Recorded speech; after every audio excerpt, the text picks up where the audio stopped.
Good evening to you. This is Rose Paper Channel here. It's 11:56 p.m. on Thursday, October 21st, 2021. Time for the first recipe of the night. Only one of the two I'm going to do. This one is for pot roast from spaceshipsandlaserbeams.com. Topped with flavorful herbs and accompanied by perfectly seasoned vegetables, this pot roast recipe makes tender, melt-in-your-mouth beef. This takes 15 minutes of prep time, 3 hours and 2 minutes to cook, 3 hours and 25 minutes. Serve 7. You need a teaspoon of sea salt, a teaspoon of freshly ground black pepper, a half cup of all-purpose flour, 2 to 3 pounds of boneless beef chuck roast, 2 tablespoons of either canola or olive oil, a large onion cut into large chunks, 3 medium carrots cut into large chunks, 2 pounds of yellow or beef that'll be cut into large chunks too, 2.5 cups of beef broth, a sprig of fresh rosemary, and of course fresh parsley just for garnish. Preheat the oven to 300 degrees.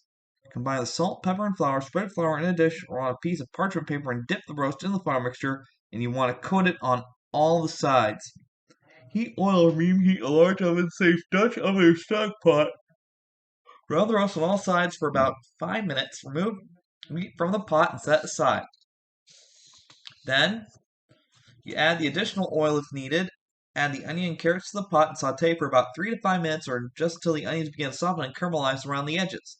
Remove from the heat, add the potatoes to the pot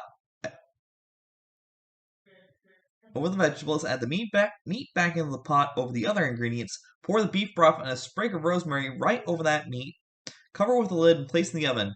Then you cook it for about 3 hours until meat falls apart easily when pulled with a fork, and then serve. You want to completely thaw your frozen roast before cooking. It will not cook properly from frozen or partially frozen.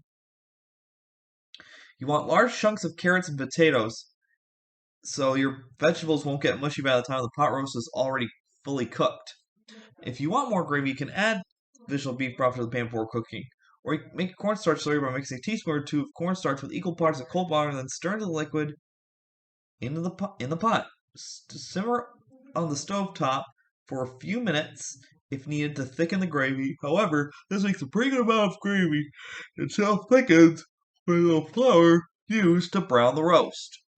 So, yeah, seems pretty straightforward. So, you can get, if you don't have a Dutch oven in your home, you can always pick one up at a local store, like a department store or maybe a place that sells stock pots,